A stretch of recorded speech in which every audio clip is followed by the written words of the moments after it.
வணக்கம். Welcome to Shanu சமையல். இந்த வீடியோல ரொம்ப சிம்பிளான ரொம்ப சுவையான ப்ரான்ஸ் ஃப்ரை எப்படி பண்ணுறதுன்னு பார்க்கலாம்.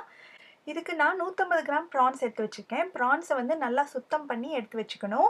ப்ரான்ஸில் நடுவில் பார்த்தீங்கன்னா கருப்பு கலரில் ஒரு நரம்பு மாதிரி இருக்கும். அதை கண்டிப்பாக எடுத்துடணும். அது ரொம்ப முக்கியம்.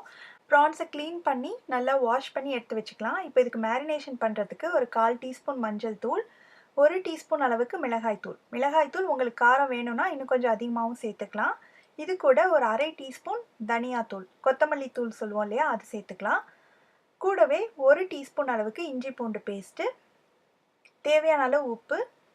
நான் 1 டீஸ்பூன் அளவு எலுமிச்சம்பழத்தோட சாறு சேர்க்க போகிறேன். இது ஒரு சின்ன எலுமிச்சம்பழத்தோட பாதி, அந்த அளவோட சாறு தான் இது. இதையும் சேர்த்துட்டு இது நல்லா கலந்து விட்டுலாம். இதில் எக்ஸ்ட்ரா தண்ணி எதுவும் சேர்க்க தேவையில்லை. ஏன்னா இஞ்சி பூண்டு பேஸ்ட்டு, எலுமிச்சம்பழ சாறு, இதில் உள்ள அந்த ஈரப்பதமே இந்த மசாலாவெல்லாம் ஒன்றா பெரட்டுறதுக்கு போதுமான அளவாக இருக்கும். இது நல்லா கலந்துடலாம். இந்த மாதிரி எல்லாம் ஒன்றா மிக்ஸ் ஆனதுக்கு அப்புறமா ஒரு 1/2 மணி நேரம் இதை அப்படியே ஊற வைக்கணும்.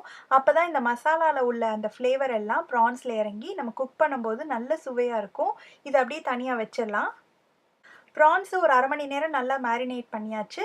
இப்போ ஒரு பாத்திரத்தை சூடு பண்ணி அதில் வந்து நான் 2 டீஸ்பூன் அளவுக்கு எண்ணெய் சேர்த்துருக்கேன். எண்ணெய் சூடானதுக்கு அப்புறமா நம்ம மேரினேட் பண்ணி வச்சுக்க ப்ரான்ஸ் இதில் சேர்த்துடலாம். ப்ரான்ஸ் வந்து எப்போவுமே ரொம்ப நேரம் தேவைப்படாது குக் பண்ணுறதுக்கு. ஒரு 7 நிமிஷத்துலேயே நல்லா குக் ஆயிரும்.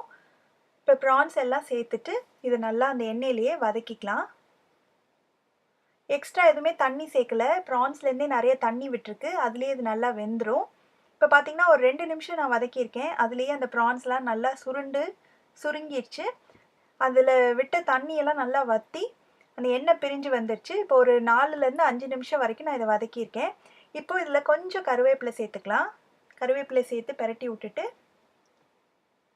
இந்த ஸ்டேஜில் ஒரு பெரிய வெங்காயம் பொடியாக நறுக்கி வச்சுருக்கேன், அதையும் சேர்த்துடலாம். இப்போ இந்த மசாலாலேயே இந்த வெங்காயம் வந்து ஒரு எக்ஸ்ட்ரா ஒரு 2 நிமிஷம் வதக்குனாலே நல்ல ஒரு ப்ரௌன் கலராக வந்துடும். இந்த மாதிரி கடைசியாக வெங்காயம் சேர்த்து பண்ணும்போது ரொம்பவே டேஸ்டியாக இருக்கும். வெங்காயம் சேர்த்து ஒரு 2 நிமிஷம் வதங்கியிருக்கு. பார்த்திங்கன்னா வெங்காயம்லாம் நல்லா ப்ரௌன் ஆகி அந்த மசாலாவோட நல்லா மிக்ஸ் ஆயிடுச்சு.